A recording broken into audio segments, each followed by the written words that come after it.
Walter White didn't decide to become a drug lord. He decided to finally stop pretending. Tony Soprano didn't go to therapy because he was broken. He went because something real in him was suffocating under 40 years of performance. Both characters gripped audiences not because their choices were admirable, but because the collapse they lived through was recognizable. You've watched those transformations and felt something you couldn't quite name. Not admiration, something closer to envy. The envy of watching someone's constructed self finally crack open. That feeling has a name. Joseph Campbell spent decades mapping the mythological architecture underneath every story that has ever held human attention. In The Hero with 1,000 Faces, he demonstrated that cultures separated by oceans and centuries had independently produced the same narrative skeleton. And at the center of everyone was an identical moment. The point where the hero loses everything that defined him, descends into what Campbell called the belly of the whale, and emerges as someone the person who entered could not have recognized. Luke Skywalker in the cave on Dagobah, facing the version of Vader that wears his own face. Simba running from everything Mufasa's death revealed about who he would have to become. Neo after the red pill, lying in the pod, looking at the body he didn't know he had. The pattern isn't the story. The pattern is the structure underneath every story that has ever told you something true about yourself. Carl Jung, whose work was Campbell's primary psychological source, would name what those characters are actually going through. In Memories, Dreams, Reflections, Jung opens with a line that took him 83 years to earn the right to write. My life is a story of the self-realization of the unconscious. Not the realization of his ambitions, not the achievement of his goals. The self, the actual self, the one underneath the version he had built to survive, pushing outward until the constructed identity could no longer contain it. What this video is going to show you is the precise mechanism of that process. Not as myth, not as film, but as something operating in your own life right now. You'll understand exactly what your failures have been exposing, why rebuilding what collapsed will only delay the same collapse again, and what it actually looks like to let the person underneath finally surface. This is not a video about resilience. It is not about getting back up. It is about understanding why you had to fall in the first place.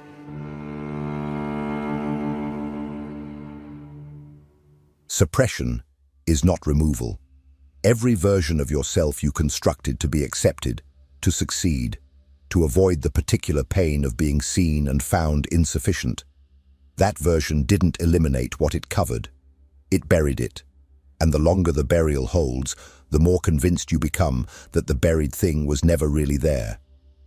Jung called this the persona, not a mask in the theatrical sense, something more architectural than that. The persona is the identity you built at the intersection of what you needed to survive and what the world agreed to reward. It assembles itself early, quietly, out of thousands of small calibrations. The way you learned to present competence before you felt it. The way you discovered which version of your ambitions made people lean in versus pull back. The way you shaped your personality around the specific shape of approval available to you. By the time you're an adult, you've forgotten most of the construction. The persona doesn't feel like a performance. It feels like you. This is precisely what makes it dangerous. Tony Soprano in therapy is not a man falling apart. He is a man whose persona, built on dominance, controlled aggression, a very specific brand of masculine invulnerability, has become so total that the real content underneath it has nowhere to go except sideways. Panic attacks in the driveway, ducks in the swimming pool, a therapist's office he can't explain to anyone he knows. The collapse isn't coming from weakness. It's coming from the pressure of everything the persona was built to contain. His success is the problem. The more completely the constructed self functions, the more efficiently it seals off access to everything underneath it. You know the version of this in your own life. The career that works well enough that you've stopped asking whether it's right.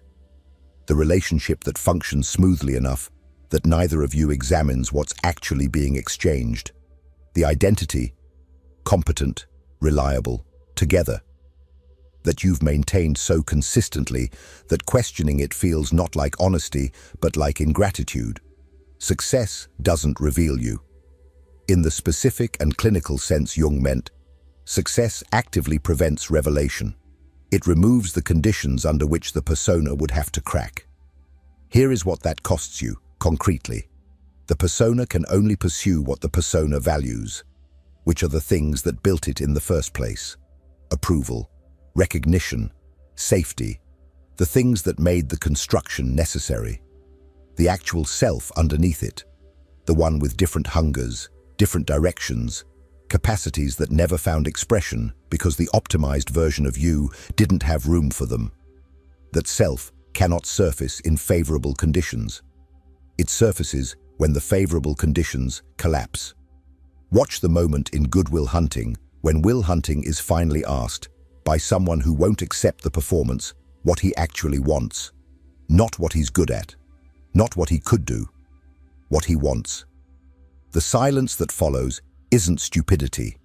It's the persona realizing it has never been asked that question, and the actual person underneath not yet knowing how to answer it. That silence is where the real story begins. Not in the answer. In the recognition that the answer isn't there yet. The question is, what has to happen before you're willing to sit in that silence? Because the answer, in Campbell's mythological architecture and in Jung's clinical record, is almost always the same. The persona doesn't release its grip because you asked it nicely. It releases its grip because something removes the conditions that made it functional. That something has a name. And most people, when it arrives, call it the worst thing that ever happened to them. If this content is making sense to you, click the subscribe button and subscribe to the channel.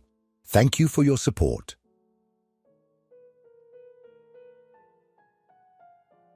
You've felt it before. Not once. Several times, at different scales, in different areas of your life. A moment of clarity so precise it almost had a physical weight.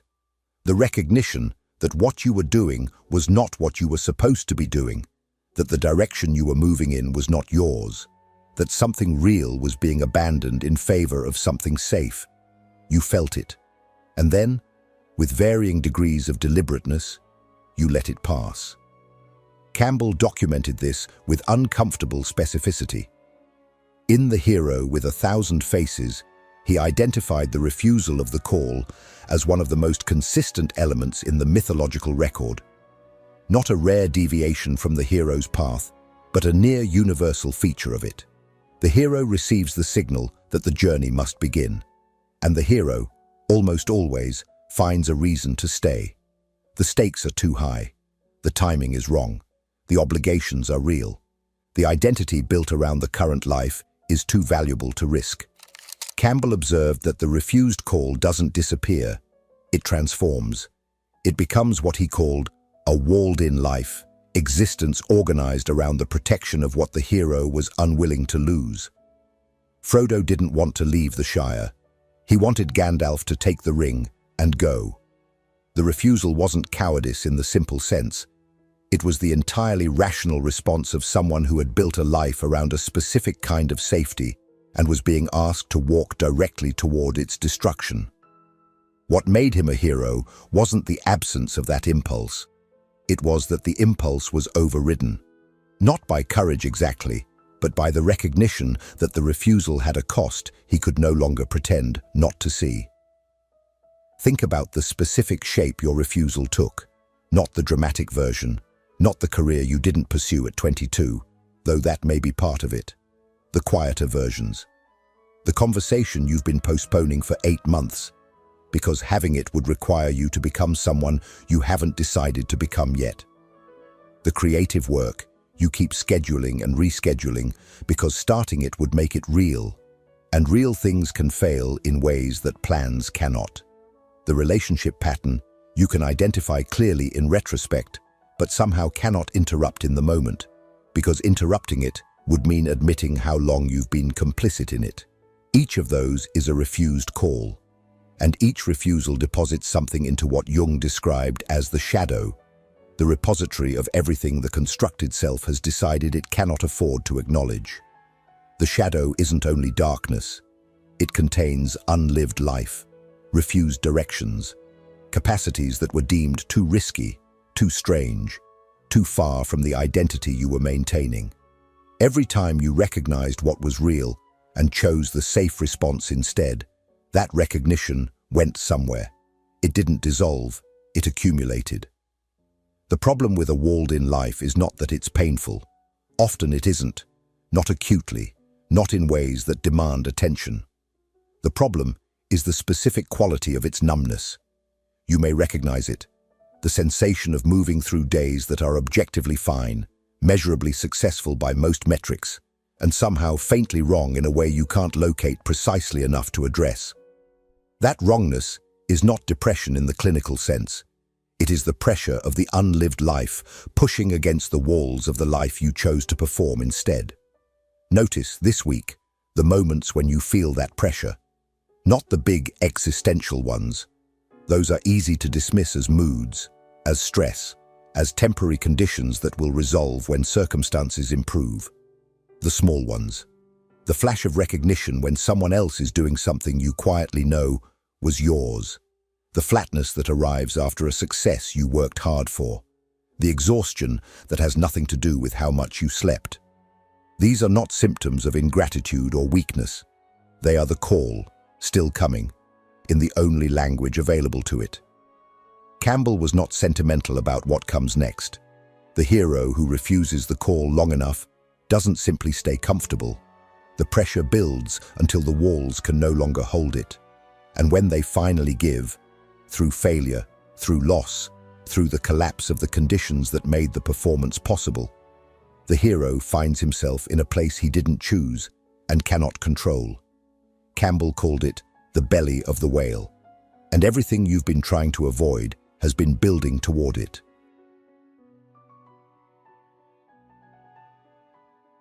No creature, wrote the art historian Ananda Coomaraswamy in a line Campbell placed at the center of his argument, can attain a higher grade of nature without ceasing to exist. Not changing, not improving, ceasing to exist. Campbell quoted it because it named with precision what the mythological record had been circling for millennia. The transformation the hero undergoes is not an upgrade of the previous version. It is the death of it. The belly of the whale is Campbell's name for the moment of that death. In myth, it arrives as literal swallowing. Jonah in the great fish, Pinocchio in Monstro, Hercules descending into the sea monster's throat to rescue Hesione. The imagery is not incidental. The hero is not captured. The hero is consumed, taken into something so much larger than himself that the self, as previously constituted, cannot survive the encounter intact. Campbell was precise about the function of this moment. The hero, instead of conquering or conciliating the power of the threshold, is swallowed into the unknown and would appear to have died. Would appear to have died. From the outside and from the inside, the distinction is not immediately clear. You've watched this in film with enough distance to recognize its necessity. Andy Dufresne in a prison cell for 19 years, crawling through 500 yards of sewage pipe toward freedom he cannot yet see. Maximus stripped of his name, his rank, his family, his entire identity as a Roman general, left in the dirt of a gladiatorial arena, with nothing but what he actually is underneath everything that was taken. Batman in the pit, broken, unable to climb out. Not because he lacks strength, but because he climbs with the rope, with the safety net, with every protection the old self still insists on holding. The moment he climbs without it, he gets out. Not because the climb became easier, because he finally stopped protecting something that was already gone. The common thread is not suffering, it is dispossession. The belly of the whale works not by adding pain, but by removing the conditions under which the constructed self could maintain its coherence. Stripped of the career, the relationship, the reputation, the financial stability, the role, whatever scaffolding the persona required to present itself as real. The hero discovers that the persona was the scaffolding. Without the conditions, it has nothing to stand on. Jung did not theorize this from a distance. In memories, dreams, reflections, he described his own descent with the directness of someone who had no alternative framework for it. After his rupture with Freud in 1913, he found himself in what he called a state of disorientation. Suspended, he wrote, totally in mid-air, without footing, without the theoretical structure that had organized his professional identity for years. He chose to go deeper rather than reconstruct. I had to let myself drop, he wrote. Suddenly, it was as though the ground literally gave way beneath my feet, and I plunged down into dark depths. What he found at the bottom was not collapse, but content, the raw material of the unconscious that his constructed professional identity had been covering. The years that followed were not pleasant. They produced the work that defined the rest of his life. This is the part nobody tells you when they describe transformation. The belly of the whale has no guaranteed timeline. There is no bottom you can identify in advance, no map of the interior, no indication of when the process will resolve. The disorientation Jung described is not a phase with a predictable end. It is a condition you inhabit until you have given up enough of the previous self for the actual self to become visible. The people who exit the belly of the whale earliest are not the ones who fight hardest to survive it. They are the ones who stop trying to reconstruct what was swallowed. This is where the specific danger lives, because the instinct, rational, understandable, almost irresistible, is to rebuild, to take the pieces of the previous identity and reassemble them into something functional as quickly as possible, to get back to competent, back to recognized, back to the version of yourself that you and everyone around you knows how to navigate. The reconstruction feels like recovery. It presents itself as health. It is neither. It is the refusal of the call a second time, at greater cost, inside the belly of the whale. And what it produces is a slightly more fragile version of the persona that collapsed, one that will require more energy to maintain and will crack again sooner under less pressure. What the belly of the whale is actually asking for is something Campbell described in the starkest possible terms: the willingness to not know who you are, for as long as it takes for what you actually are to become visible. That interval, between the death of the old self and the emergence of the new one, is what the next part is about. If what you're hearing resonates with you, you'll find real value in my ebooks.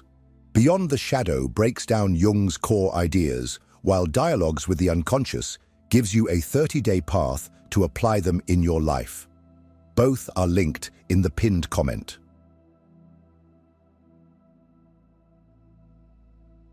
The dangerous journey, Campbell wrote, was not a work of getting, but of re-getting, not of discovery, but of rediscovery. Read that carefully. Not discovery, rediscovery.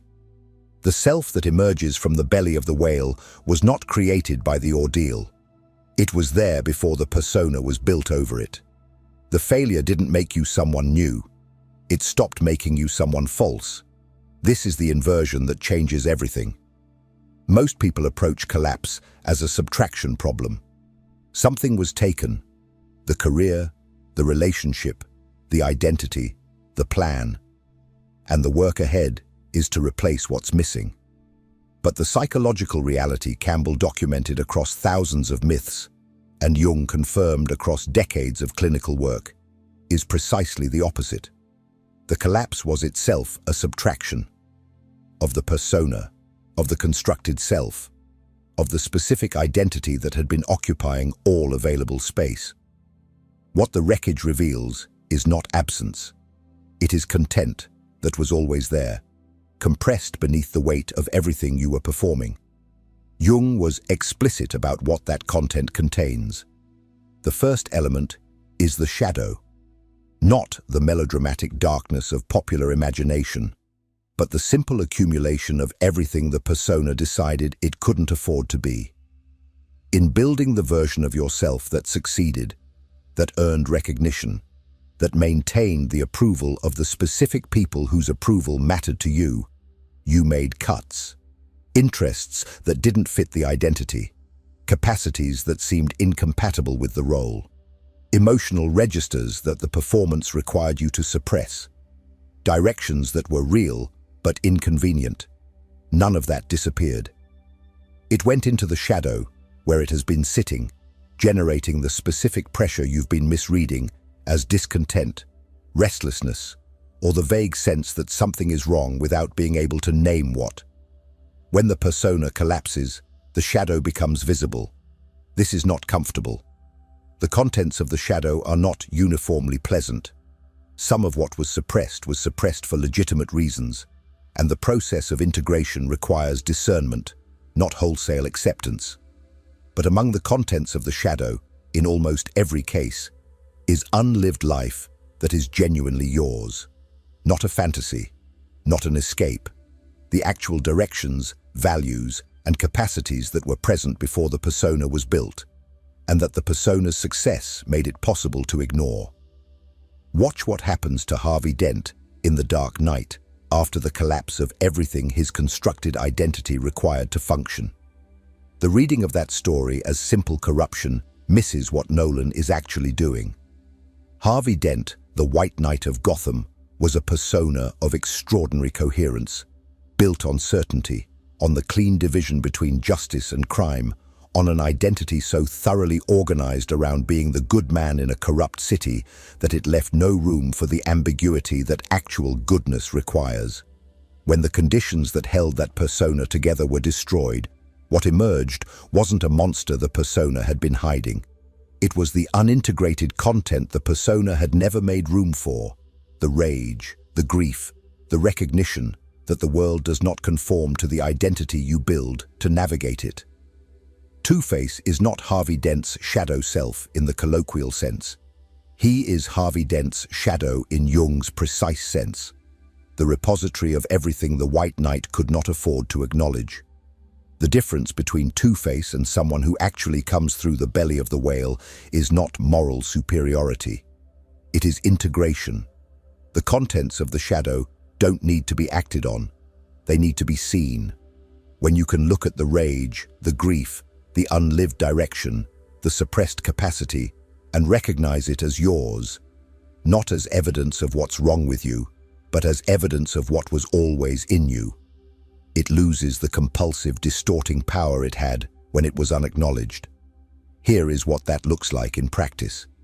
In the aftermath of a significant collapse, the end of a career, a relationship, a version of yourself you'd invested years in building, there is a specific kind of inventory available to you that is not available when things are going well. Sit with the question, not of what you lost, but of what the lost thing was protecting you from having to confront. The career that collapsed, what direction was it making it easy to ignore? The relationship that ended, what did staying in it allow you to avoid becoming? The identity that cracked, what was it covering that you now have to look at directly? The answers to those questions are not comfortable. They are also not the problem. They are the content. They are what Campbell's hero finds at the center of the ordeal. Not treasure in the conventional sense, but the specific personal knowledge of what was always real underneath the performance. Jung described his own version of this inventory in Memories, Dreams, Reflections, with characteristic precision. I had to find out what had happened, and to which extent my own experience confirmed the psychic facts. Not to which extent the experience had damaged him. To which extent it confirmed what was actually true. The confirmed truth, in almost every case, is that the self that emerges from the wreckage is not a diminished version of the self that entered it. It is an earlier version, closer to what was there before the persona was necessary, more recognizable to the people who knew you before you learned how to be impressive, and for the first time in possibly a very long time, actually yours. The question now is what you do with that. Because the belly of the whale has an exit, but the exit doesn't look like what you expect.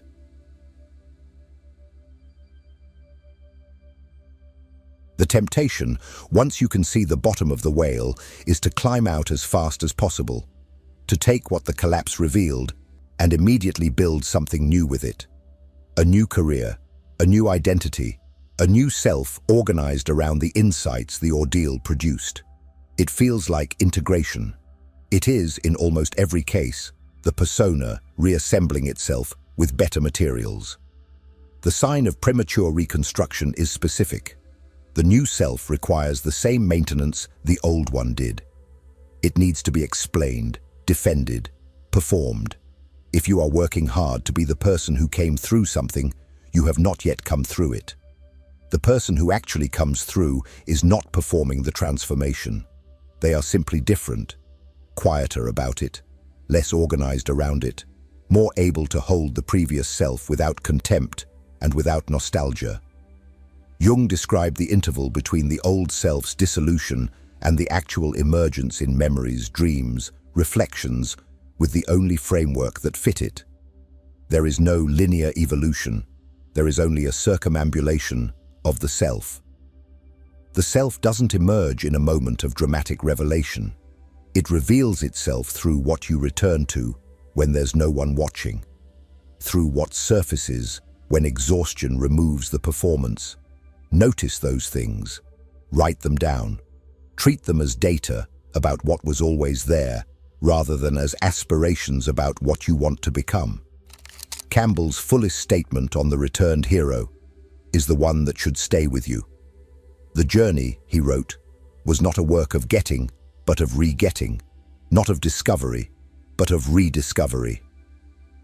The hero who returns from the ordeal has not gained a new self. He has regained access to the self that existed before the persona made it invisible. The person who comes back is not a better version of the person who entered the whale. They are someone who finally stopped successfully pretending to be someone else. That person may want things the previous self had learned to suppress. They may move in directions the previous identity would have found irrational. They may be harder to explain to people who loved the version that collapsed. But they are real. And Jung, writing at 83, understood what that means. My life is a story of the self-realization of the unconscious. Not the realization of his ambitions. The self, the actual self, pushing outward through every collapse, every descent, until the constructed identity could no longer contain it. Your failure was not an interruption of your story. It was the story insisting on being told correctly. If this landed the way it should, the video on your screen right now will too. Click to keep watching.